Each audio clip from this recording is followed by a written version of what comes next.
Hello guys, അപ്പോൾ നമുക്ക് ഇന്നത്തെ ഒരു വാട്ട ഏറ്റിനേടെ കണ്ടാലോ. അപ്പോൾ രാവിലെ തന്നെ ദോശയും ബീഫ് കറിയും കൂടെ തന്നെ ചായയും കൂടെ കുടിച്ചു. വലിയ പെരുന്നാൾ പ്രമാണിച്ച് ഇനിയുള്ള ദിവസങ്ങളിൽ ബീഫായിരിക്കുമല്ലോ, അതങ്ങനാണല്ലോ. പിന്നെ പപ്പ നല്ല മധുരമുള്ള പഴുത്ത മാങ്ങ വാങ്ങിച്ചിട്ട് വന്നിട്ടുണ്ടായിരുന്നു. അതൊരു പീസ് കട്ട് ചെയ്ത് കഴിക്കുകയും ചെയ്ത് കുറച്ചൊക്കെ ഷെയ്ക്കാക്കി കുടിക്കുകയും ചെയ്തിട്ടോ. ഷെയ്ക്ക് അടിക്കുകയാണെങ്കിൽ ഒട്ടും തന്നെ പഞ്ചസാര ഇടേണ്ട ആവശ്യമില്ല, കാരണം നല്ല മധുരമുള്ള മാങ്ങയാട്ടോ. പിന്നെ ഉച്ചത്തേക്ക് ചോറിനോടെ കഴിക്കാനായിട്ട് ഞാനൊരു മത്തി മുളകിട്ടത് ഉണ്ടാക്കിയിട്ടുണ്ടായിരുന്നു. ഇത് ഞാൻ ഉണ്ടാക്കിയതുകൊണ്ട് പറയുന്നതല്ല, നല്ല ടേസ്റ്റാണ് കേട്ടോ. എരിവൊക്കെ ഇഷ്ടപ്പെടുന്നവർക്ക് ഒത്തിരി ഇഷ്ടപ്പെടുന്ന ഒരു കറിയാണ്. അപ്പോൾ ഇതിൻ്റെ റെസിപ്പി വേണ്ടവർ കമൻറ്റ് ചെയ്താൽ മതി, ഞാൻ എന്തായാലും അപ്ലോഡ് ചെയ്യുന്നതായിരിക്കും.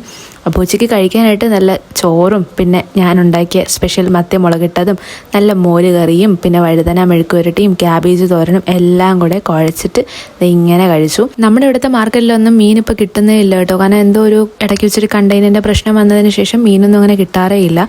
പിന്നെ അതൊക്കെ കഴിഞ്ഞ് വൈകുന്നേരം ചായ ഉണ്ടാക്കി കുടിച്ചിട്ടുണ്ടായിരുന്നു. ഈ ചായയുടെ ഇങ്ങനെ തിളച്ച് പൊങ്ങി വരുന്ന ഷോട്ട് എടുക്കാൻ എനിക്ക് ഭയങ്കര ഇഷ്ടമാണ് കേട്ടോ.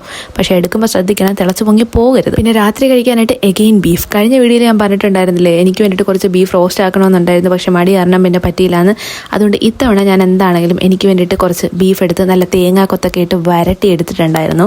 അപ്പോൾ രാത്രി കഴിക്കാനായിട്ട് പുട്ടും പിന്നെ ബീഫ് കറിയും ബീഫ് റോസ്റ്റും ഇതിൻ്റെയൊക്കെ കൂടെ കട്ടൻ ചായ ഇല്ലെങ്കിൽ എന്താ അല്ലേ, അതൊക്കെ കൂട്ടി കുഴച്ചങ്ങോട്ട് കഴിച്ചു.